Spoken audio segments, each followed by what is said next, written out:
G'day, Professor Joseph Drew here. I'm here to talk to you this time about the cardinal virtues. A lot of people think this is rather old-fashioned, and a lot of people wouldn't have the foggiest what these things are, but they're really, really important, and is just as important and critical for living the eudaimonic life as what they were thousands of years ago. So they're all about virtue. And what is virtue? This is the disposition of your behaviors towards reason. So getting in the habit, a habit's a very good word to describe virtue, the habit of doing things in a reasonable way. So that's not just your bad habits that you never reflect upon. This is getting in habits that are good habits that are based on good reasons, and you reflect upon them and you improve them more and more and more. And what it means is you end up being extremely efficient in your behavior. You don't have to think through everything. You're just in the habit of acting in the best way all the time. And that'll stand you in good stead for when you don't have enough time to think something through, or when your animal emotions take over, which will lead you to do something that's contrary to the human excellences. Where does the word cardinal come from? Nothing to do with the Catholic Church. It's the Latin, I believe, for hinge. These are the hinge virtues. These are the things that you can hinge a good life on. Now, they go back to Socrates. See in the painting here, Socrates drinking his cup of hemlock and giving quite a large and lengthy sermon whilst he does it, because he was committed to commit suicide for leading the youth astray with his questions and philosophizing. So I'll try not to do that here.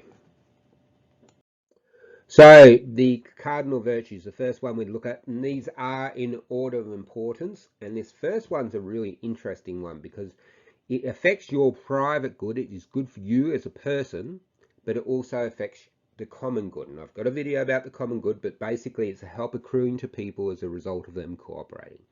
Now, prudence is also a link between the intellectual virtues and the moral virtues.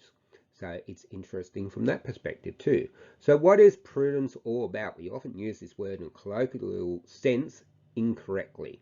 It's the intellectual disposition orientated towards resisting the animal impulse, resisting the emotions, resisting caving into your appetites. Instead, pausing and weighing up the evidence, seeking counsel if it's necessary, getting advice from someone that knows what they're doing, someone that knows what they're talking about. Unfortunately, in this modern age, lots of people are running around saying they're experts and they know what they're talking about, but they have absolutely no idea. So please make sure you get good counsel.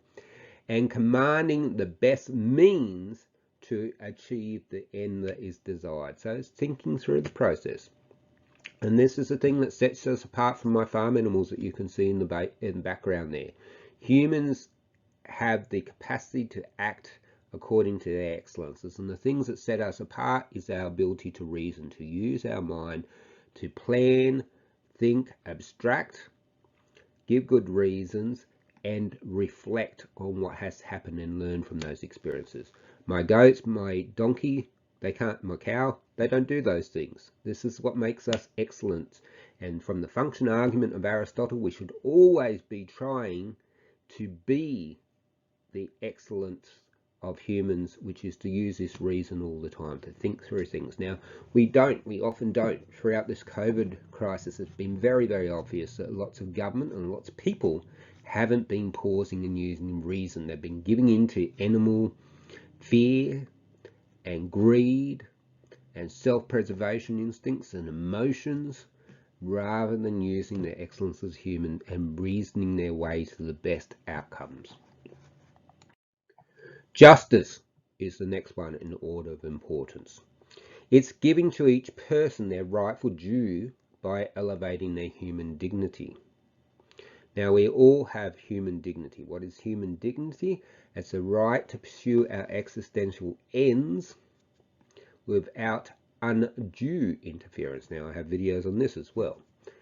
Now, because we are capable of planning, abstracting, choosing, and reflecting, and because you're capable of it, but my goats, my donkey, and my cow aren't capable of it, we have something that is unique, and this is our human dignity.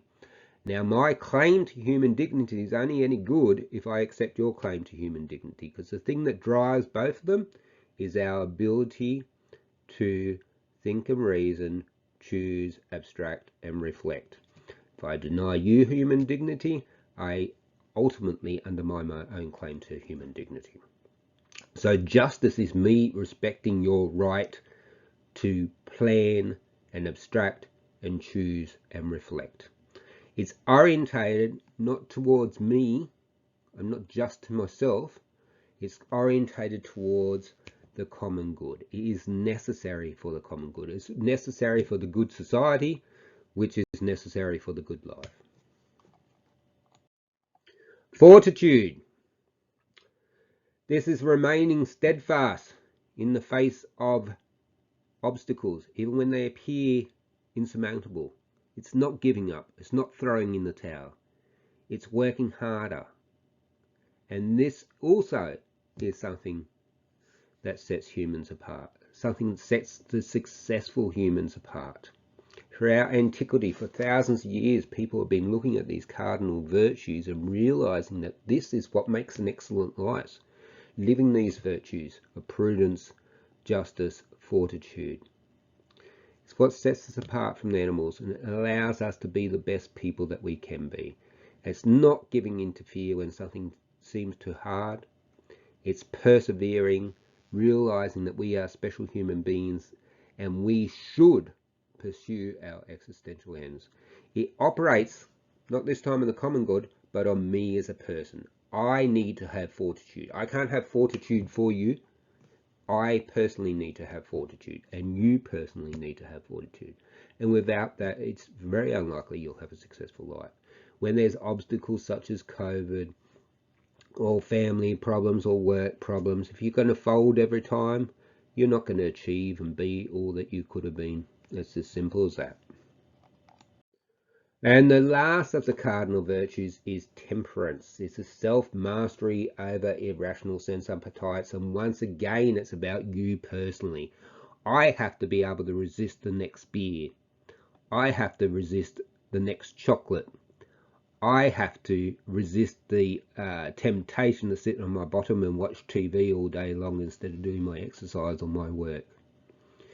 Temperance is incredibly important. It's mastery over our animal selves, which we need in order to be the best humans that we can be. So once again, it's personal. So they are the cardinal virtues, and I'm pretty sure you can see, I used the example of COVID before, but we could use the example of local government, how incredibly important it is for our leaders to be masters of the cardinal virtues, but for the entire population to be masters of the cardinal virtues. I don't know why they went out of favour. I wish they hadn't. Lots of people don't know what it is to live a virtuous life, and don't know that it's only through living a virtuous life that we can be all that we want to be, that we can have the good society which we need to have the good life.